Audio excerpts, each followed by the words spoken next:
Good morning. Welcome to the best day of the week that I personally think. It's Data Day. We have amazing Brady Bunch Foursquare going on. What's going on, gents? What's going on? Celebrity Square. Brady Bunch Force. What was that? Celebrity Celebrity Squares. Hollywood Celebrity Squares. Yeah, Hollywood Squares. There we We go. had Celebrity Squares in Australia growing up. Yep, loved that show. Loved it. We need two more people to get the free buy. Everybody in the audience wants to hop on. We'll put the link. But what's going on, guys? What's going on? How's your yesterday going? Wednesday. It's one of our favorite days of the week. The last Wednesday of the month. How's the month gone for each and every one of you guys? Fantastic. Yeah, it's we just had TIA last week, so it's been a wild month. I've got a lot of travel coming up in May. This is sort of peak conference travel season for those of us in the business. Then we go into the summer holiday period. So I'm about to take my son on a cross-country trip to Lake Tahoe from Boston. He's moving out there for a new job, so we're packing up and getting in his truck, and we're going to bang out 3,000 miles. Nice. And relocate, and then I'll fly home. So that's like nothing to you. I know that's like a regular weekend, right? It's a week's. It's like almost a week's work in Australia. Almost. A week's worse. That's probably Thursday. You probably get to Thursday for 3,000 miles. Yeah. We used to call you super singles.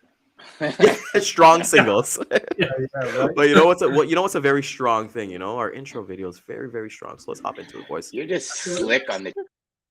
To the HPLS podcast. Live, relevant, and high performance information, conversations, and education weekly.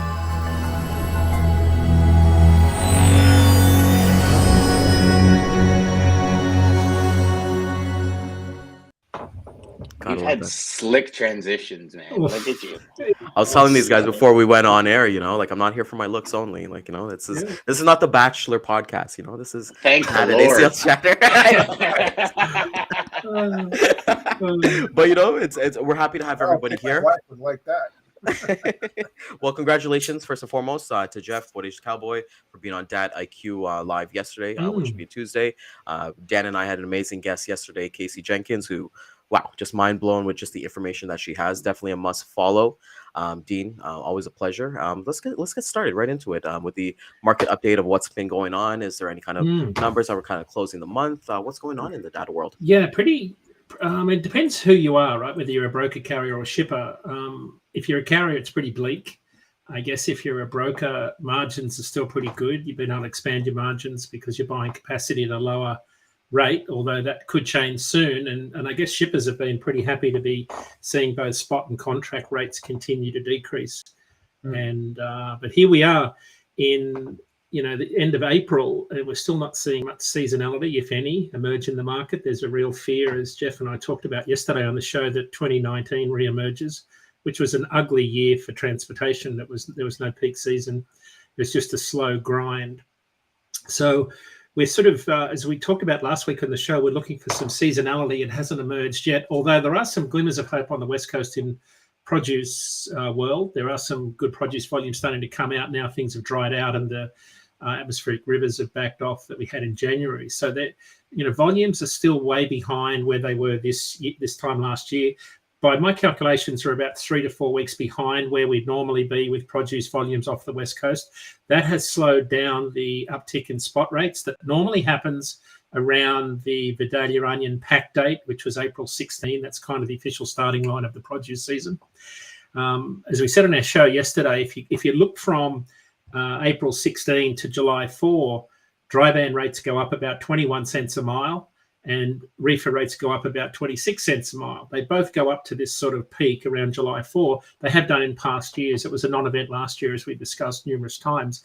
So it could be later. We could see as much volume come into the market, but that depends on how many parties you and I and everybody else want to throw and buy food and go back to some sort of normality around these big sort of seasonal events like July 4. So we're at this point where Jeff made a really good point yesterday, and it got me thinking about where carriers are. We were talking about 2019. So if we talk about carriers for a moment, they're the ones that I think are going to determine the speed of the market cycle transition, because we don't see any demand, right? So we don't think this market cycle is going to be driven by a sudden rush of demand for freight that we haul, because the reality is we're probably going to spend more on services, eating out at restaurants and traveling, than buying stuff that we did during the pandemic. So I went back to 2019. I looked at the average operating costs, which will be in a blog post next week. Everybody can download it and have a look. And I produced this chart that compares the operating costs to spot rates and then the gross profit per margin of a long haul truck, including wages, fuel, insurance, tires, accommodation, phones, all subscriptions. So it's everything it costs to run a long haul truck down the road. In 2019, the average gross profit was minus 0.2 cents a mile. So they were after wages and everything, they were generating negative $2,000. Now, I'll put that into context. When you run a truck, you need to have, steer tires on the front are $500 a pop, maybe $600 if you're running good Michelins. So you need to have a couple of those always on hand, or cash to buy them, because you could blow one at any time. Yep. So they call that $1,000. Like you need $1,000 for just 2 tires in emergencies. You need half a dozen spare filters. There's $300 sitting around in case you get a bad batch of fuel. Let alone have enough cash for an in-frame rebuild on your engine, which could run you anywhere from $20,000 to $30,000. So that's the sort of profit you need to run a truck. But so if you're losing $2,000, you can see why 2019 was the year that forced so many carriers out of the industry. We saw record bankruptcies in the middle of the year. So fast forward to this year, so far, the average gross profit margin so far this year is 9 cents a mile in the positive. So it's only $9,000. But, we started off the year making 21 cents a mile gross profit. That's 21,000, 100,000 loaded miles. We're down to about 3 cents a mile today. So we aren't, carriers aren't. So the carrier that's running close to the wind is a breakdown away from going out of business. Yeah. And that is a really, so we're not at 2019 levels because they were unprofitable for most of the year. And that's what forced a lot of carriers out of the industry. We're very, very close to that now. Luckily diesel came down 4 cents this week to 407.7, 408. So that's good news. If diesel keeps coming down, that will give carriers some breathing room. But if diesel goes up and rates continue to slide, then it just means that David Jackson's prediction on his earnings call this week is 100% accurate, which will be when the market turns, there'll be fewer trucks available, which is the point I think I'm trying to get to for everyone here is when do we reach bottom in the market, and what happens when we do, because we're very close to the bottom up there, and that just means that at some point the market tightens. And I think shippers are acutely aware of this. Jeff said yesterday on the show that there are a lot of shippers still playing the transactional market. They will be the first ones, I think, surprised to see that a lot of capacity has disappeared, and those carriers with good memories will put them on the 4-letter word list and will say no thanks. But that's why their costs will go up dramatically. Yeah. But that's why the high end of the market, if you think back to where we were maybe 4 months ago when we started talking about RFP trends, because one of the things we observed, and it's played out, was large shippers were working with both brokers and carriers and rewarding their incumbent carriers with more volume to lock most of that capacity. Remember, on the show prior, we said that 80% of volume in the contract world moves on 20% of the lanes. So shippers locked in those 20% of the lanes with their incumbent carriers. Rates came down, but they got more volume. We've heard that from a number of shippers and carriers. So the rest of the volume that's low volume lane is what we're seeing go direct to brokers. And we've seen so far this year about 3% more spot market volume go to non-asset brokers, 3PLs this year on low volume lanes that aren't going into the contract market. So it means that I think shippers are aware that when the market tightens, they knew it was coming. That's why they've locked in their capacity. Whereas the lower lanes, I guess there's going to be some shippers caught out because spot rates will go up. There's no question. I don't know that we won't see 2021, 2022 spot rate levels I don't think in our lifetime. Gosh, that's a hot take. I could be proven wrong by that, but we certainly won't see that, I don't think, this year. So that's where we are. We're in the end of April, and Jeff had a great point yesterday about Memorial Day, right? If we don't see, how far did we say, Jeff, was Memorial Day was? We're about 33 days away at data point 148 on the graph. Yep. In the middle of that, so this is something to keep in mind. Carriers generally keep running when things are lean. They want to run more miles. They haven't been running more miles. For the first time ever, Todd Amon from ATBS reported last year that when rates drop, carriers run more miles to get their revenue per truck week up. Last year, they didn't. They ran about 11% fewer miles, even though rates went down, because it's harder to run the miles. It's harder to get trucks out of shops. They've still got parts shortages. There's lots of reasons for delays on loading docks and shipper receiver docks, etc. So carriers aren't running more miles, and normally they would around Road Check Week, International Road Check Week, which is May 15. Normally you see about 10% of the capacity just take time off. In lean times like this, normally they keep running. So it's not all carriers take time off. It's important to know that reefer carriers take about double the amount of time off that dry van and flatbed carriers do. That's where. So why is that important? If carriers sit out Road Check Week like they normally do, capacity tightens, rates go up. That's one of the reasons that leading up to the 4th of July, produce season and dry van rates in reefers kind of go up, is because you get this capacity hit in Road Check Week. Now, it's interesting this week because a lot of carriers are going to keep running, I think, that's my prediction, but they're going to get caught up in really lengthy delays. So I was talking to a produce carrier last week that runs off the West Coast. They're already advising their carriers they're going to be 18 to 24 hours late with loads in that week. Because when you come off the West Coast, there's not many roads that run. When you come out of Fresno down to Bakersfield, there's not many roads that run east. If you think about the interstates, there's the 10, the 8, and the 40. You're stuck. Like if they set up a road check on one of those roads, there's not much option to go around it. A lot of carriers are going to spend hours and hours and hours with loads of produce waiting to get through. So I think in areas where there are not many options for carriers to bypass the road checkpoint, you're going to see capacity tighten and maybe rates go up. So there's a lot of things that could happen between now and Labor Day. But I think Ken said on our show yesterday, Jeff, the catalyst is going to be the capacity movement. And in this case, capacity exiting the industry. And Ken made a great point, where supply reduces to the point where it meets demand, because we're not going to see demand increase. So I think for everybody out there that's selling capacity, what we're looking at is if you're doing RFPs now, I would expect that the capacity is going to cost you more in a few months' time. That would be the expectation if the market tightens and rates start to go back up. Yeah, something, Dean, to go back to your comment about the RFPs. What I see happening, and I'm going off experience, the rates are low. You got those contracted RFPs out there. A lot of the reps that are out there, they're going to start looking at their OR. And lo and behold, they're going to come to you and going to go, listen, I looked at the OR. It's unsustainable. I got to take a 3 or 4% increase in order to be profitable. Right. I see that coming. I see that coming if you're going to lock into the long-term contract. It always happens that way, and they overextend themselves. And I think this is not the market to do that. What are your thoughts? I think what a lot of folks don't realize is if we're getting close to 2019 rates, the operating costs between this year and 2019 were 21 cents a mile higher.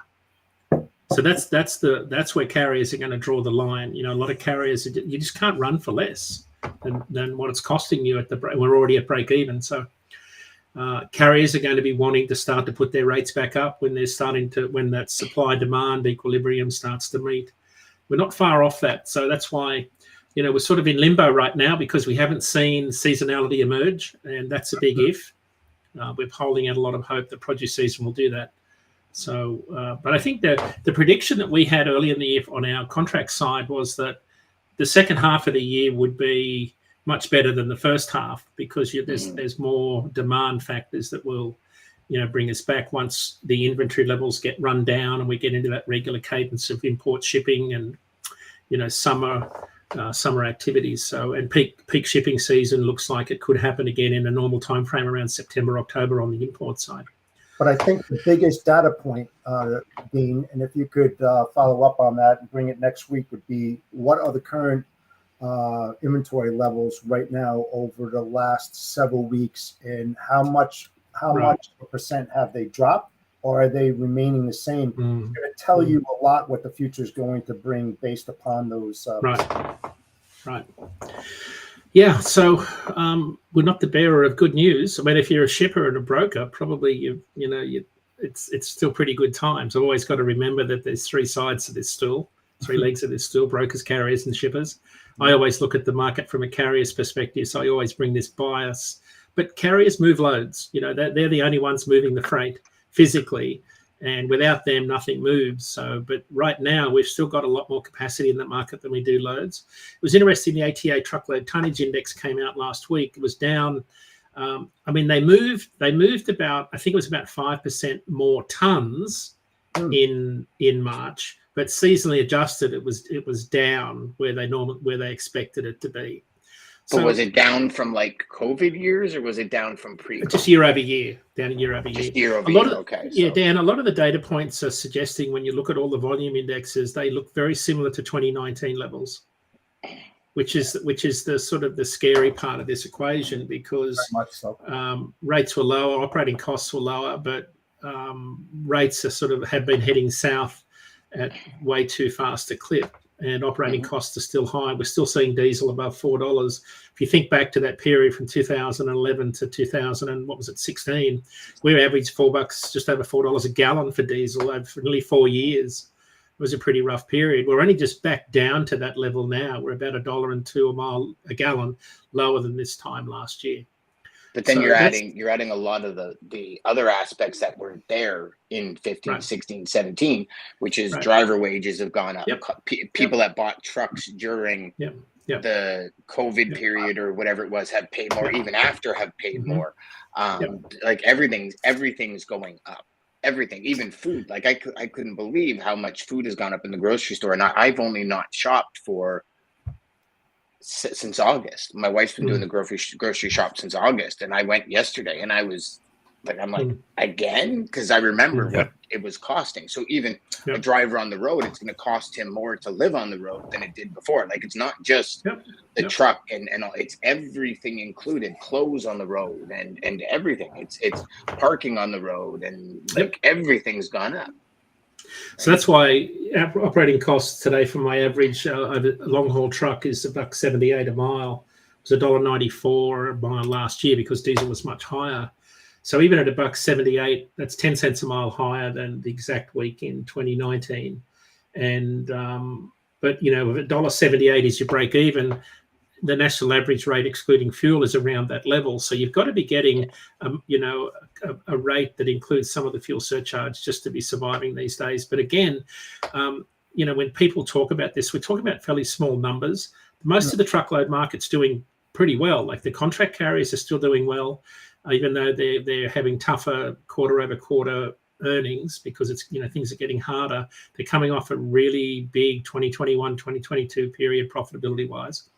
They have high driver wage costs, as you mentioned, Dan. So they've got higher operating costs, and but they're going to.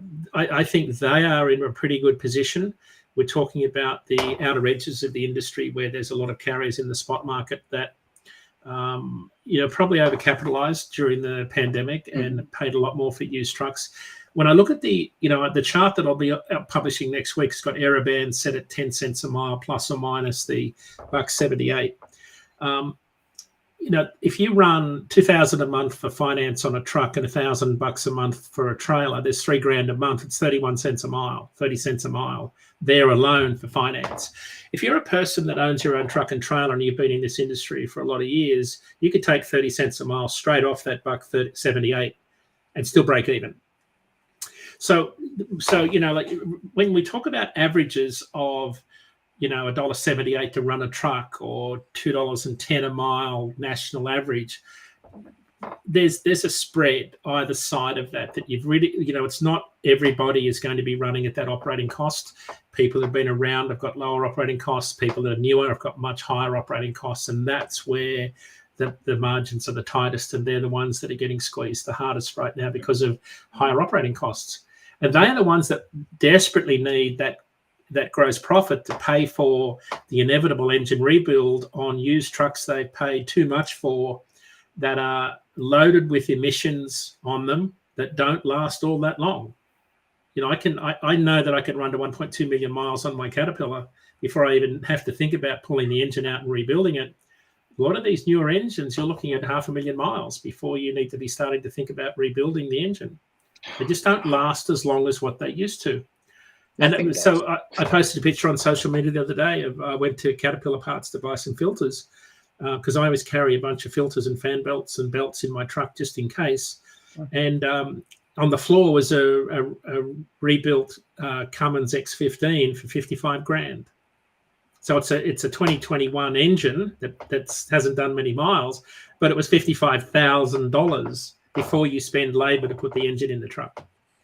So I think it shocks a lot of people what it costs. Remember my good friend last year from Nova Scotia had an engine fail on him. It was, by the time he did the drivetrain, the engine, the tow, he was up for 85 grand on his Peterbilt, and he had to refinance the truck. And so I think that there's a lot of cost that goes into that. And I suspect that a lot more carriers are more educated on what it costs to run a truck this time around. We did see the 2018-19, repeat itself, but to a lesser degree, because they were coming off the back of, as we've said, one of the most profitable periods since deregulation that lasted for, heck, when you see the chart next week, it's kind of mind-blowing how much gap there was above operating costs and rates. There are only very few companies that didn't make money, which still is one of the mysteries, how you didn't make money in that period as a carrier. So that's the market update. That's kind of a long-winded market update, but the number one is probably the Range Rover, the Ferrari that they bought that just kind of ate into that capital. We don't talk about that, Dan. We don't know. All carriers are struggling. They're barely making ends meet. So I think they ate pretty well and took a lot of vacations. I know that for a fact. Yeah. For the argument's sake, right? We're talking about groceries going up and products are going up, yet the cost of transportation is going down, right? Mm-hmm. So if you're going to have an argument with a shipper, it's like, you're telling us to reduce our costs. How about reducing the cost on your shelf products that you're selling to the consumer? You're saving on the back end. How about the front end? I mean, but they don't do that, right? But they ask you and squeeze you to come down. I mean, isn't that ironic a little bit? Yeah. Well, we talk to carriers all the time. We've got a bunch of YouTube videos about negotiation at DAT. You've got to be very good at negotiating. These are just table stakes. You've got to know your operating costs. And as my blog post says this week, which leads to our produce calendar, Ryan, if you want to throw that up, you've got to understand the demand for what you haul. And, that's table stakes these days, is understanding the demand. What I put together last week is a produce calendar festival calendar. So what it shows you are all the festivals that are on. Why would you care about festivals? Well, to me, it's a marker of when produce is moving. So this week we've got the Skagit Valley Tulip Festival. We've got the big Tulip Festival in Holland, Michigan. And of course, they're both on the same latitude as Holland, Amsterdam, Holland, which is the tulip capital of the world. So you've got tulips moving. We've got a California Strawberry Festival coming up. We've just had the Vidalia Onion Festival. The Florida Plant City Festival was on in March. That's really the first big one of the year. And as you can see, you work your way all through the year, whether it's apples, avocados, peaches, asparagus. There are all these festivals that are on throughout the year that if you're a broker or a 3PL and you're looking to buy capacity or help a shipper move freight, these are the dates when there's normally a peak in that particular produce. So, you got to see, blueberries, the National Cherry Festival in Travis, Michigan. Yeah. These events are on when the prices for their products are as high as they're possibly going to be. It's when their harvesting is at its peak. It's when truckload volumes are going to be at their peak. And it's when the rate per mile is going to be normally at its peak, and capacity is hardest to buy. So I talk to carriers about this a lot, and I think this is one of the ones that everyone should be watching that's in the trucking industry. I guess if you're in the broking industry too, being acutely aware of all of the festivals that are on, because produce does generate a lot of volume for the freight market. It's hard to quantify exactly how much, but this is sort of the thing that I watch a lot, because you can see these events happening, and then you can see the USDA produce volume that sort of lines up with it, which again is one of the things we put in my blog post this week that was published yesterday, is all of the different data points you could use to understand freight demand. Like all of the USDA produce data is at USDA.com. If you're a flatbed carrier, you can go to the US Census Bureau and get all the housing start data. If you're a dray carrier, you can get import data. So I put a blog post together this week that really shows all of the sample data points that are free that you can use to understand demand for whatever niche you're in, whether you're a carrier or a broker. It's not all of the data points, but it's most of the data points. And it's sort of what I'm trying to do is get carriers, excuse me, thinking about not being on Facebook alone in a trucking group of like-minded carriers, but thinking about data sources or information channels that are different, where I can understand what the demand is for what I'm hauling. Just sort of widen that aperture, because I find a lot of carriers miss the mark because their focus is too narrow. They're thinking about the truck and the rate rather than the freight that they're hauling on the back. Yeah, you know, those festivals, 80% of them are happening over the next 4 months. Yeah. Exactly. I mean, well, funny story about that, guys. This morning, I got a message in our group chat for our dog rescue, the dog rescue that I work with, and they were looking for events, specific events that are dog friendly.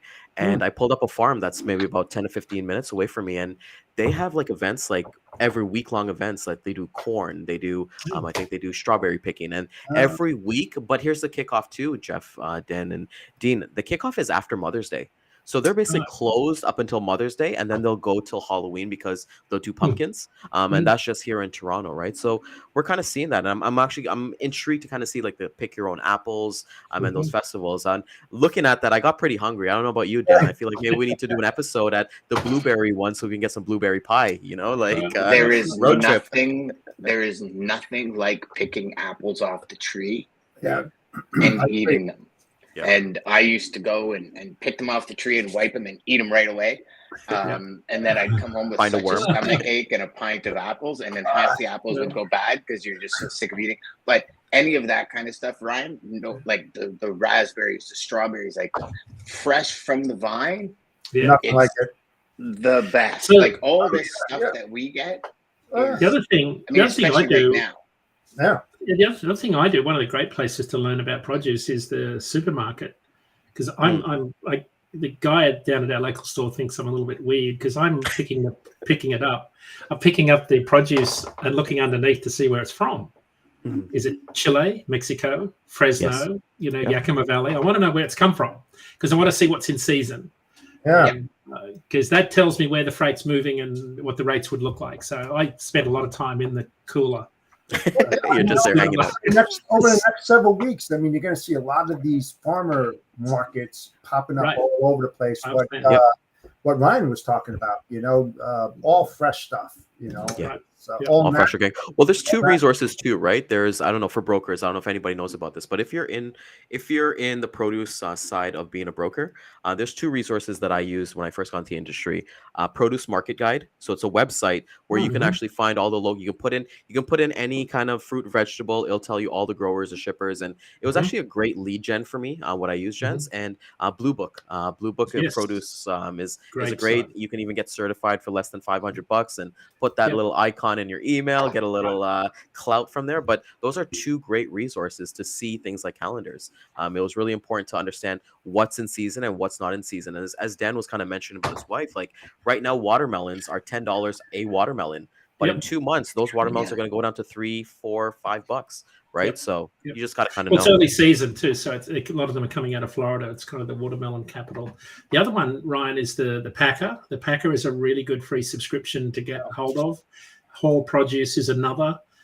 So there's plenty of magazines out there you can read that are always giving you all the latest. We'll put in a list just for like everybody watching. We'll put together a list. I know Dan will put a list together, and then shoot the links and stuff like that to kind of help these reps. Well, there you have it, folks. There's no scarcity mindset here. There we go. Catch our Monday episode from there. So, Dan, I kind of want to get your opinion on something that with like produce specifically, because a lot of people think that, produce season is here, but I don't do produce. But they don't factor that, hey, some trucks are going to be taken away during this time. How did your 100%. business change, and how did you go for? How did you change your approach when it came to produce season, whether it be RFP or just with your direct customers? So before I realized the impact of produce, because a lot of reps right now, maybe less now because there's shows like this that bring that seasonality to the market and say, hey, listen, FYI, this is what's going to happen. I go into work one day and all of a sudden I'd have a hard time finding trucks in Georgia because they were all doing melons, and you need literally a vented trailer to haul melons. I was like, what's going on? And I'd call my regulars and say, no, we're doing melons. And like, but you're doing dry vents. Because I just automatically, in my young days, assumed every single piece of produce was put on a reefer trailer. And he goes, oh, no, man, I cut a hole. He goes, literally any van that doesn't have a vent. He goes, I'll go to Walmart, cut a hole, and just rivet a vent to it. And they'll let me haul it. And it was every year, it was a shock. And I know it's stupid, but every year it was a shock.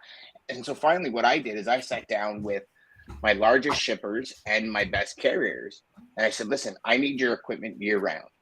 Like, I understand produce and I understand. So what if the market's 1,500, I'll pay you 1,700 year round. And in negotiation with the shippers, and I could tell you probably 80% of the time, my customer is sitting with me with my carrier. Because again, this is transparency. And I worked a lot off of cost plus. And I said, listen, I'm going to make $200 a load because I'm doing this, and this in between. And my customer knew I'd provide reports and on time and on all this other kind of blah, blah, blah. But we sat down and said, like, listen, we can't lose your trucks during produce. But if we pay you for, say produce is 4 weeks for melons, I'll pay you more for 11 months. That should make up that 4 weeks. And that's when my business actually didn't have a ripple during produce season. The only time that it never really worked out that way was when the customer didn't have enough volume. So I had a customer that shipped out of California, and it was always LTL on dry van. And I would have a heck of a time during produce season because a lot of these LTL guys will now go to produce truckload vented just to get a backhaul back, and it pays $10,000 instead of whatever. They don't have to do one pickup. That was the only part of my business that had a glitch from produce. And all I did was start from one side, the highest volume shipper, and I worked my way through every shipper. I did my research, what produce comes out of this area, what time of year. I mean, and it's not just the raw produce, and Dean will tell you this, like there's at one point out of the Northeast, there's chopped lettuce that comes out. So it's actually lettuce goes in, it gets chopped, put in bags and comes out, and they're hauling 7 to 8 loads a day. And that chews up a ton of the reefer capacity in the Northeast. And when you're trying to pull reefer product out of Jersey, because it's 4,000 degrees out, you got to keep powders dry for pharmaceuticals. You're competing with chopped lettuce, and it's like and water. And water, yes. Got a pollen out of Augusta, Maine. Yeah, that's why capacity is tight, because they're trying to position all the water around the country in warehouses before we get thirsty. Exactly. It's not like we're not thirsty now. Exactly. So Dan, Ryan, a quick point. I just pulled up the USDA national average reefer rate. So remember, a lot of produce that's high value, that has a lot of high cargo value.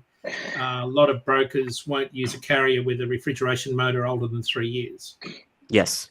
Right. So I look for the R factor. So just to add on that, Yep. because I do seafood, Dean.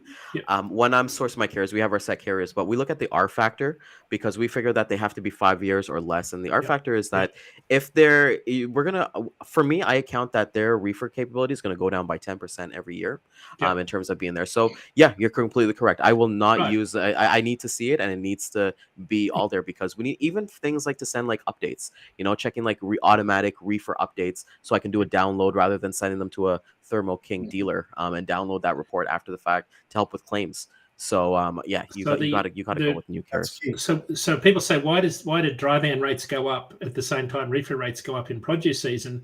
It's because if I've got a brand new Thermo King truck and trailer and a 53-foot spread axle reefer, and I'm set up for high value loads, and I'm hauling dry freight most of the year. The national average reefer rate this week for all temps, frozen, produce, and what's the other one? Like ice cream, frozen. Anyway, is the national average is $1.90. According to the USDA, the national average for fruit and veg is $3.60 a mile. So the guys that have got good equipment, that are hauling dry van freight most of the year, when produce season comes around, they're into the produce market, which means less capacity in dry van, rates go up. So produce rates for fruit and veg are generally much higher than the national average for all temps across the market. Well, all depends on how you position your carriers too. For instance, all the perishables that come up from Florida into the Northeast, let's say Jersey, a long time ago, I used to fill it up with receivers and stereo equipment and send it back down to Florida so they can reload those perishables to get that. So there's so many ways to be creative on that to keep those guys moving, to your point. Yeah, and if they have the produce out of Florida, Jeff, you're going to pay less to get your equipment down there for them to come back, right? Yeah. I just want to add something for you guys here. Like, I don't know, you guys are all brokers here as well. Isn't one of your favorite question from your lead ops guy? You get an email from them. Can they load a reefer on this load? I feel like that's always a question that we always get. So I'm always intrigued to get that question. Only problem with that, and it's funny, is that when I used to move onions, right? Ooh, you do not want corrugated cardboard in a freshly delivered onion reefer because that corrugated absorbs the smell, and you don't want them on your shelf. So you got to be careful to make sure that you can. I see some flatbed loads running onions at the moment because it's not that hot in some of the markets, but. The other thing is temperature, right? You can haul potatoes. I think you've got to be less than 50 degrees ambient. You can run spuds in a vented van or a dry van or even on a flatbed. Once you get a little bit hotter, you've got to watch your outside temps as to what then switches over. Yeah, get mushy. I used to run onions in Australia on a flatbed all the time out of the produce markets as a backhaul to hauling machinery. And we just put them on tarps. We never used straps or anything. We just tarped them down. Were they in Gaylords? Gaylords. Yeah. The big tip bins on a pallet, and they load everything in. These were like 60-pound bags stacked on a pallet. Those nylon colored bags. Yeah, we just put a 5-foot drop tarp over the sides and tighten it we tighten for the first couple of 100 kilometers, and then it'll sit there all night as long as you don't whip in the corners too hard. Trying to lift it. And the speed you were going, it probably kept the temperature down anyway. So it did. You got the wind flowing all the way through. He was making onion rings, on the highway. You didn't want to be behind that truck with your windows down. Yeah. It's almost as bad as the cattle trucks. Oh, a chicken or turkey. Oh man, nasty. I actually like the combination of diesel and cow manure. No, I love it. I think I grew up with diesel and cow manure. I love that smell. I'd bottle it and sell it if I could. Dean's secret sauce. Yeah. Manure is great for growing vegetables, man. I'm telling you. No, it's a great smell. Love it. I know. That was my chores. My job after school as a kid was hosing out all the cattle trailers. This show went downhill pretty quick, boys. I was going to say, went to the dumps. pretty quickly. Yeah. I picture Ron Burgundy sitting back going, well, that escalated quickly. That was And we got Jeff who has the beard for it. But Dean, I saw something on TikTok, and I know TikTok shouldn't be a main source of information, but I want to get your opinion on it. So I was on Truckers Talk, and one new driver who actually is a pretty known guy, he actually showed that he got a brand new car. I'm sorry, not a brand new car, a brand new trailer and truck from his company. And it was actually preloaded with a 40-inch TV, a PlayStation 5, air fryer, all that fun stuff. Can you talk, because we were talking about driver retention quite a bit. It's a conversation that always comes up and different things like that. But do you think, I would say that maybe that carrier is starting to incentivize drivers, not just with pay. Is that something maybe you had conversations with? Like what did you learn at TIA as well? I'd love to get into that conversation that you were there last week. We didn't learn much about speccing, but that's part of the reason that large truckload carriers are always buying new trucks to keep up with the latest technology, right? Whether it be automatic transmissions, all of the latest safety features that allows a new driver all the creature comforts in terms of safety. But it's also the recruiting tool and the retention tool is mostly now about the sleeper. Not just the ergonomics of the seat, but it's what's in the sleeper cab. It's your home away from home. That's probably been around for 12, 15 years that OEMs have been focusing more on the sleeper cab component of the truck, putting in all of the things that in particular allow drivers to cook on the road. Right? Because there's since the air fryer came out, and I don't know when that was, a lot of drivers are cooking with air fryers in their truck. And they're cooking a lot of meals. So you see a lot of guys on TikTok just sharing recipes and they're showing what they cook. And I think that's wonderful because it's a pretty expensive deal if you don't cook on the road these days. So yes, I think there are fleets though that design trucks around a particular driver. Croke, for example, will deck out your truck in your military unit colors or something to that effect. So it's a custom truck on the outside in terms of the skin they put on.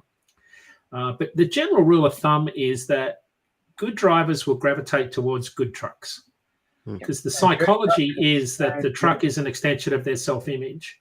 Yeah. And, I like to drive a Peterbilt. Like, I don't know that I could ever drive any other truck just in case I was seen in something that wasn't made of steel and had a big long hood. It's an image thing. So there are drivers out there that are very particular about what they drive because it's their image. They take pride in what they do. They're not a steerer. They're a professional driver. And so what you'll find is there's a lot of smaller fleets will order trucks specifically for a driver.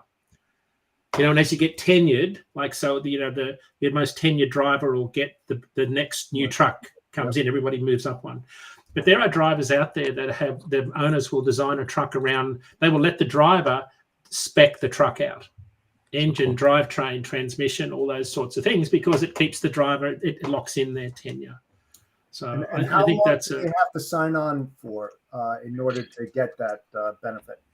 I don't know that there's any particular sign on, Jeff. If you're a guy that works for a fleet and there's not many fleets in that town, you don't have very many options, you're probably going to stay. I don't think the fleets are under any illusion that the driver might leave at some point. And that's very different, though, than the large truckload carrier who has to buy a run-of-the-mill standard truck that you can't spend too much money on because it's a tight margin business and it's got high driver turnover. So to sort of wrap that point up, Ryan, the good drivers gravitate towards the really good trucks. And that's why when you go to truck shows, you see some of the best trucks on the road, but they're also some of the most professional, skilled drivers you could ever imagine. I love that. That's so cool. That's something I personally learned. I don't know about you guys, but I never knew that. Like, I never knew that would be an actual thing. Dean, you were at TIA last week. What were some things that you took away from that conference? I know we always say this every year that we should be there, but I think we definitely do need to make it a point and actually be there. I think they're in Phoenix next year. So Dean, we'd love to hear what you thought. Record number of people, only 2,000 people attended. The problem with an event like at the Lowe's Royal Pacific is Disneyland is literally across the road. You can hear the people screaming on the roller coaster. So the problem with large events is crowd control. If you've got 2,000 people at the conference, you have no crowd control. You can't control them in and out of sessions. So some of the sessions weren't well attended because people are sort of all over. It starts off pretty good. Then by the end of the Saturday, a lot of people have checked out and gone on to other areas, gone home, or they've gone partying. good sessions, some good speakers, good sessions. For me, it was meeting broker customers of ours and sitting and spending quality time learning about their business. Not so much the sessions. So we had a booth there, but just spending time with carriers that you see at these events all the time. Sorry, with brokers. To me was the most important thing. That we could spend a whole session on some of the things I picked up about flatbed carrying, specialized hauling, produce hauling. Just being able to sit down and have a cup of coffee or a beer at night with some of these guys was to me the best part of it, because you never get a chance to do that otherwise. Right. Everyone's too busy. Yeah. Tough to get them, especially all of them in one place at one time, and do it over 3-4 days. It's and you learn a lot because it's a continuation of a conversation, right? Right. They're not interrupted in between and stuff. Yeah, I can see that. Yep. Well, like Dean said, Disney's across the street. I don't know about you guys, but I don't know. I might be missing a couple of those days, to go grab, what do they call it? A Dole Whip. One of the greatest. It was at Universal, wasn't it? Wasn't it at Universal? No, I think it's at it's Disney. Dole Whip is Disney. It's I think it's Animal Kingdom. It's one of those things that kind of That's a nice place, man. Stayed there. Yeah, see, that's kind of awesome. Dean, what do you got coming on the go as we're wrapping up today's episode? What's 3 days vacation, about to head on a 3,000-mile road trip with my son. I'll be coming to you next week from Lake Tahoe. I'll be on the California side of Lake Tahoe, and it's spring out there, so I'm not sure what the quality will be like. I won't have my background with me, but I'll be full of stories from the road after 3,000 miles of mixing it up with trucks. Make sure your background's like a beautiful scenic picture. Like even if you guys stop on the side of the road and use your laptop in your truck or something. Oh no, you said you're flying home, right? I'll be flying home. I got it. Yeah. I was gonna say, Dan, you don't like the hotel background? I've seen the bed and the couches on the side. If you're in Lake Tahoe, go find a good background. You know what I'm saying? Like, get a bunch of books, prop the laptop up, sit on a stump, and now we're talking, brother. Now we're talking. That's gonna be awesome. I'm worried about bears. That's all I'm worried about. We'll warn you if one comes up behind you. Don't worry. Now, which color is it that's bad? Brown or black? Okay, so funny enough, guys, I got something for that. So here's the rule of thumb that I learned a couple years ago. I don't know why I have this in my mind, but it always is. If it's black, fight back. If it's brown, stay down. And if it's white, good night. So there we go. Oh, that's the rule of thumb when it comes to bears. Really? Bears specifically, guys, just bears. For no grizzly, dude. I am not doing that. I am not. All right. Okay. Well, I've had some experience fighting kangaroos, so I'll be good. You know how that works out for you, Brian. Dean, it does not surprise me that you fought a kangaroo. Yeah, me too. I gotta tell you. I feel like it's a rite of passage, as you turn 13 in Australia. Yeah. Well, legal drinking age is 18. Yeah, so. Do they still have kangaroo boxing over there? No, not official. Sanctioned. They had that like back in the 70s and 80s. They actually had kangaroo boxing, and I don't think that would fly. I think that was in the movies, Jeff. Yeah. Serious. I couldn't believe it when I saw it. I was like, really? Yeah. And they say they have they're like the strongest animals out there. Like, oh yeah. They're like death machines. They actually are. Like if you look at them, they actually are death machines. But speaking of which, Jeff, Dan, final thoughts on today's episode? Speaking of which, death machine. Speaking of which, final thoughts, anybody? I just, you know what, I got to add to that whole black is down, white is sleep, whatever. It all comes with peeing your pants, dude, because I'm sorry, if I had to lie down with a bear beside me, he'd be like, what the heck is that, dude? You just came up both sides. Like, I'm out of here, man. Sorry. That's what I got to say. Dean, you're awesome, brother. You know what? Maybe next week we can talk about some of the conversations you had at TIA and share, I mean, if it's not proprietary or anything, share what some of the customers are starting to do with their equipment to maximize use and make money. Sure. Let's do that. That sounds like a good idea. With a beautiful background in Lake Tahoe and bear warnings everywhere. We'll be good. No bears. No browns, no blacks. No. There we go. So, Jeff, thoughts on today's episode? Everything's kind of going on, even doing your episode yesterday on Dad IQ? Yeah. I had a great time with Dean and Ken yesterday. It was a great show. We covered many different things that needed to be addressed. Like Dean said, we're not near the bottom right now, and if we happen to go over the 2019 line, which you saw on those graphs, we're in deep trouble, and not afraid to say that. So the thing is, keep your finger on the pulse. Watch .IQ every single week on Tuesdays at 10 a.m. and keep on following us here on Sales Chatter on Saturday, Wednesdays at 11 a.m. Eastern Standard Time. And with that said, should I say it? Absolutely. The Bodacious Cowboy is out. Have a great week, folks. Yeah, that was awesome. You came a little too early there, though, brother. I still got to do the outro, but I was gonna say, are we going to get off an episode without talking about the Amazon driver, Ryan? What's going on? Exactly. I'm like, what's going on here? What's going on here? But we want to thank everybody for coming out, spending your time with us.